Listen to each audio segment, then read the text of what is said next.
So you just got out of that really long relationship and you decided to label your ex a narcissist. You're saying to yourself, yeah, he was abusive, he lacked empathy, he only cared about his Apex Legends account and his league and his PS5. And you're saying to yourself, yeah, I hated everything about him. I don't even know how he made that high in league. How did he get the platinum league? How did he get there? And you're confused and angry and you tell everybody, don't date him. He's a narcissist. He's bad. He lacks empathy. He has a high sense of self-importance. He sucks. And then you date somebody else. And lo and behold, it's going great and amazing in the beginning. But that's only a love bombing phase. They got you again. Oh, hook, line, and sinker. You're a fish getting reeled in. Oh, my goodness. You're getting trolled along. Oh, my God. And boom, another narcissist. How'd you get 2 in a row? You hate to see it. Don't go for a third. 3 strikes in a row. You're out in baseball. By all means, guess what? You hit a third narcissist. Woo, you must be like a narcissistic beacon. But you say to yourself, well, I'm an empath. I'm an empath, and narcissists always get attracted to me because they see I'm easy to manipulate. That's not a good, I don't know if that's a good trait. That's not a good thing to be. That's not great. I don't know what to tell you that. I don't know. I hate to be the bearer of bad news and break the boom over your skull and Yahtzee, let everybody know that, hey, guess what? This girl right here, everybody can manipulate her. It's easy. And you may be saying to yourself, well, I'm a guy and I've dealt with narcissistic women. Oh, you probably have, 100%. 100%. You probably dealt with narcissistic women a lot, haven't you? And that sucks too. They emotionally gaslight you. They take everything you say to them and use it against you. Oh, it's bad. Every single time that you get into an argument, they bring up something that you brought to them in confidence. They don't want you to be the little spoon. You want to be a little spoon for quite some time because you want those big, delicious gobba knockers on your backside. You want that? You want to feel the weights of those chest receptacles on your back just to see how it feels. Just to see what it's like to have a back pillow on you. Just to carry a backpack while you go to bed. But they think you're weak. They take your emotional insecurities and use them against you.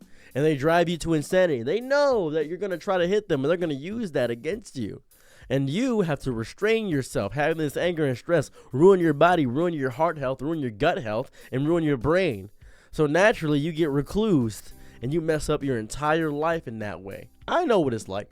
I've dated narcissistic women. I've dated women that cheated on me. I've dated men that cheated on me. I've been with both. Biflectual. I'm out here. Ooh, look at that motion. Look at that motion. Look at that motion. Yes, I've seen it. I've been here. I've been there. I've been square. I've been around. I know what's going on. And I want to tell you something very important. You probably were not dating a narcissist. I'm going to keep it a bean with you. I'm going to keep it a stack. I'm going to keep it 100,000. I'm going to keep it everything inside the center of this circle so a seabird doesn't attack. You probably were not dating a narcissist. You may have assumed you were dating a narcissist. But a narcissist, or more so NPD, narcissistic personality disorder, is a very deep characterized ability of things. Now, I incorrectly assumed that I was a narcissist. I had assumed that about myself. I had thought to myself, I had been telling everybody this. Turns out, I just have narcissistic traits. And you could have, for instance, traits of autism. You could have traits of being a black person. You could have that. That's fair. You could have traits of perhaps the caricature or the idealized sensational of being a specific thing. But you can also not be that thing. That's also a real reality where you are not the exact thing that you think you are, but you just have the gathered traits because you may have hung around people also with those traits. It's a branching effect. It's trickle-down economics, but mental health is what it is. That's what happens. You see, a lot of people look at me and they say, he has autism. I relate to him. I don't have autism. I don't. Not even slightly, actually. I'm nowhere on the spectrum. Nowhere. I've taken a test 12 times. As a matter of fact, I don't relate to a lot of the things when it comes to autism. When it comes socially, I don't get burnt out. I don't get anything like that. I make videos every day, and it's not a hyperfixation because I go outside. I'm really good at social cues. There's a lot of things about me that are just fantastic, and I don't say this as a downplay to autism in any capacity, but I am not autistic. The reason you relate to me is because I have schizoaffective disorder. I have schizoaffective. That messes up my mood and makes me hypermanic and hyperdepressed, and I hallucinate and I have delusions all the time. That's generally how it operates, and I deal with that through antipsychotics, which I don't take because I'm boring when I'm on antipsychotics. So I just suffer. That's how I operate. And my suffering, which you guys enjoy deeply because it makes me get the best videos, you guys enjoy my suffering. I have the traits of autism, though. Same way somebody can have the traits of BPD and things of that variety. But more often than not, you're not dating a true narcissist. That would be you dating a psychopath, essentially. Somebody that is so high with their sense of importance, somebody that is so deeply manipulative, somebody in that capacity. You can't call everybody you date a narcissist. You can't do that. You can't do that. Well, I naturally attract narcissists. Okay, calm down. Are they diagnosed narcissists? You know, as a narcissist, they wouldn't diagnose themselves. That's true. That's 100% correct.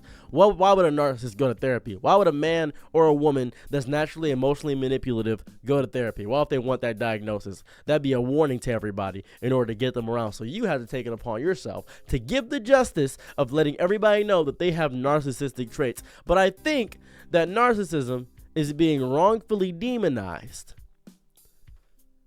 It is. I think it is. Because just because somebody has narcissism or is narcissistic in some capacity does not mean they are unable to be a person. Doesn't mean they are unworthy of love. It doesn't mean that. The demonization of narcissism is a bad thing too. They lack empathy. They can learn empathy, cognitive empathy. They can learn that. They can learn ways to get that. They can learn ways to be more. They can do better. And I say this as somebody that had deep narcissistic traits to the point where I was almost characterized as a narcissist. People can change. Now, I don't actually have the mental diagnostic of MPD, but I do know 2 people in my family who do have MPD. And by all means, they have very successful monogamous relationships. They don't necessarily care about their family because they don't have any empathy, but they do emulate it. And why is that important? The reason it's important they emulate empathy is simply because, ladies and gentlemen of the jury, are we not all emulating that we don't care about the end? Are we not all pretending that this stuff matters? We are the great pretenders in ourselves. It's a great quiet battle with oneself. We're all raging a war within our bodies and bellows, trying to find meaning within this existence. Are we not all doing that? Is that not the greatest confines of human existence, to greatly pretend that everything is going fine? This is absurdism 101, baby. We already know that. One must imagine Sisyphus happy. They know there's no end goal, but they still participate in the joy of the act without the end goal. And that is how an MPD person must live their life. If you have MPD, you must think of yourself as Sisyphus. You must go and push that boulder up the hill with no end goal in sight. You must enjoy the act of fighting against your nature. That is what you must do. You see, when I was younger, I had wrongfully assumed that my mind state mentally was that of somebody in the deep throes of narcissism, when in reality, I was just deeply traumatized into a mindset where I had not been able to gain stimulus from joy. I had not been able to gain stimulus from helping out people. The joy that I felt was me harming people around me. Mentally, emotionally, physically scarring them, maiming them, things of that variety. That is the only way I felt true and genuine joy, because everything else made me feel bad. Helping people out, being good, all this stuff didn't bring me a truer sense of joy. And you may classify that as narcissism, when that is just low levels of sociopathy. That is just me with my schizoaffective early developmental stages, setting the fruits of my labor going into it. That's what's happening. And you've heard me do tales of vigor and lore on this channel from time to time of me helping people out, my little autistic brother, helping Bloods and Crips play D&D, things of that variety. That's me learning and gaining empathy, fighting against my nature. And you got to ask yourself this question, MPD people. What is more noble? This is a quote from Parthenax from Skyrim. I am a Dova. My nature is destruction. Is it better to be born good or through extreme effort fight a great evil within you? What is better? Neither, realistically, is better or worse.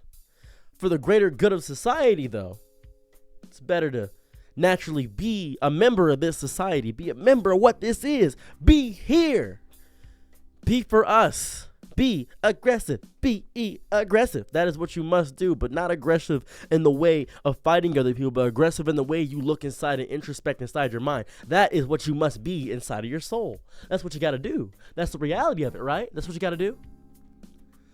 Not everybody, though, is a narcissist. Some people have deep traits within it because they've learned from other people and narcissists. Some people get beat by their parents, make ramen noodles, and think they're black and they think they can say the N-word. Some people grew up in Section 8 housing and think they can say the N-word and things of that variety. You are not what that word is. I don't care if you say it. You can do whatever you want to. I can't police your words. Life goes on. I can't stop you. The sun's going to explode. I don't care about what you do. Realistically, I don't give a flying fizz-uck. I don't care. I really don't. But the real reality of the situation, the real meat to pariah, the real bones behind this entire thing is the fact that nobody will think they can love narcissists. Loving a narcissist is not too indifferent from loving an addict. You may not know what that means if you've never loved an addict. Watching your life drain from their eyes as they do another drug or do their line of coke or do fentanyl and lose their life. And you have to Narcan them back to existence. And they get angry at you for ruining their high.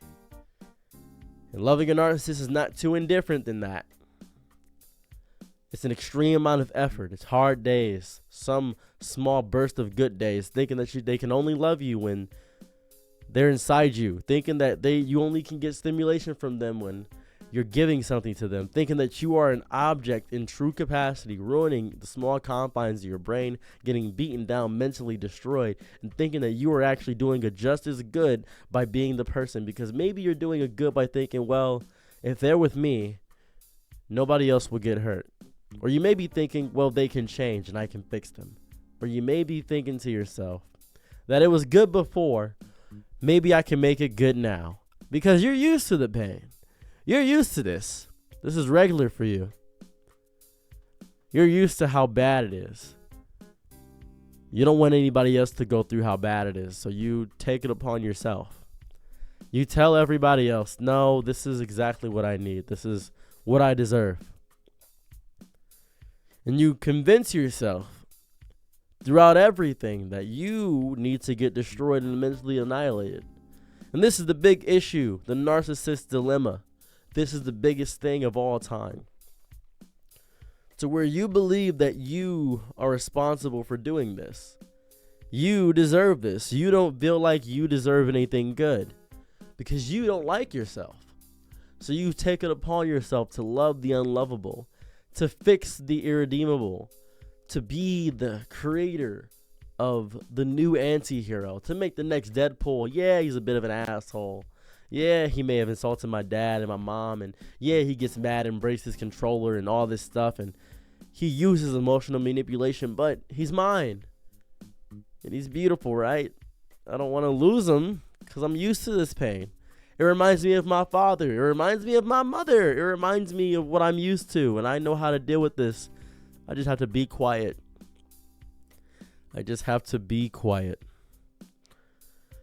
And this is not your responsibility.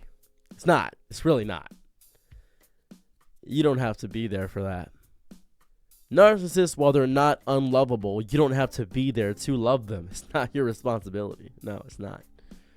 Don't fall into the trap that somebody with narcissistic personality traits, sometimes not a narcissist, do. And while I'm here and have your undivided, maybe sometimes divided attention, I could be second monitor content. Who knows? You couldn't be absorbing a single confines of this. Maybe you're in the middle of playing a video game right now, and you look over and look at me deep in the eyes right now and realize that I'm getting closer to the camera, and now realizing that I'm right in your face. Who knows?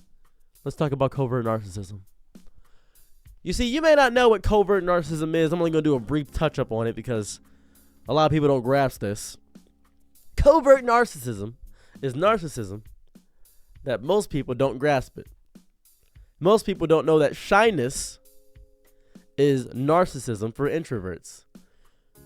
Not being a part of a situation. And I know, oh, I'm shy, I'm anxious, I'm this. That is fair. That's understandable. It takes a lot of charisma and courage to do so. But if you know you have a support network of people that will compliment you, and you're fishing for compliments, and you're fishing to downplay yourself in order to get praise from people, that's covert narcissism. If you're weaponizing your ability to not do things, if you are using weaponized incompetence, is the word I'm looking for. If you're using weaponized incompetence, that is covert narcissism. Oh, I can't do it. I can't figure this out. I can't do that. When you know you can, when you know you have the ability to, not when you can't do it. If you have the disability or something like that, right, and can't do it, because I know some psychopath's going to comment and say, I have a disability and I can't. Shut the fuck up. I am specifically talking about people that naturally have the ability, they have the ability to do something, but they say, could you do this for me? I can't do it. I can't tie my shoes. I can't do that. I can't do that. That's covert narcissism. Just wanted to touch on that for a moment because most people don't know what that means. But this will be my closing thoughts for you all. You have walked the bridge to the end. You have seen the journey you have laid for yourself bare. And you complain that your shoes are breaking down when you yourself have walked the path that is molten lava. You complain about the heat when you're wearing 4 jackets. You complain about the cold when you chose to wear no pants. You are the creator of your own destruction. You are destruction incarnate, but only of your own mental battlefield. You are losing a war that you yourself have waged. You have dropped the first shot. You have annihilated the first union. You have unleashed the wolves upon yourself, and they are tearing you to and fro. A cannibalization of love. You covet what you are because you think you are unworthy of these things. You need to love yourself despite the ease at which you lean towards the opposite. Sometimes you have to break your own neck just to have a shoulder to lean on. But you got to deal with that broken neck, don't you? And that's the worst part of this entire thing. You have to deal with you. If you can't deal with yourself, you can't be a part of what you are. If you can't exist within a world that loves you, then you have to find a world that loves you. You have to find a way to get out of it. You don't have to be in that relationship with a narcissist. You don't have to be in a relationship with a guy with narcissistic personality traits. You don't have to be in a relationship with a person where you don't feel safe around. You don't have to hide yourself any longer. You don't have to be with somebody that doesn't respect who you are, doesn't respect that you want to adventure, explore, be more of a person. You don't have to do that. You are annihilating your chest. You are tearing your own heart out, stumping it on the ground, and asking your heart to still pump blood. When it can't do it anymore, it can't regulate what you are. It can't be here for you because you're not here for you. And you haven't been for quite some time. I need you to stand up for yourself. I need you to dig yourself out of the ground that everybody's been trying to bury you beneath. And if they try to put more dirt on top of your casket, let them know that it's not your right size. You're not dead. You're alive. Act like it. Act like a person. Be here. Deal with yourself. Because I'm not going to, and he's not going to. She's not going to. Your friends aren't. Your counselor isn't. You are. You have to take what they say, not with a grain of salt. You have to take it and eat it in full at the buffet and load up another plate. And every time you get hungry, load up another plate and keep doing it. Because the hardest part about this is consistency. The hardest part about this is learning to love yourself despite the beatdown that narcissistic man gave to you. That's the hardest part. And I need you to love yourself. I need you to. This is a requirement. This is homework that I'm giving you. I need you to turn in your work with your sites all sourced. I need them citationed, MLA format, maybe Chicago style. I need that. I need you to tell me what you're going to do to be a better person. I don't want to hear any excuses either. I know you're saying that you're not financially stable, all this other stuff. I'm not mentally well. I'm not going to do that, actually. I'm just going to drink, and I'm just going to make a joke in the video. No. Tell me what you're going to do to be a better person. What is it that you shall do to become more than what you are? Because we're all sick of watching you struggle and claw at yourself and tear your skin off. We're sick of it. We want to find the cure. You're not giving us the ability to find it for you. Please, love yourself. Because the world won't. But you will. I'm your nigga night, be my lover. alone. Ooh, happy to try what you need. Your world, I love to live in it. Ooh, I love the ride when you're free.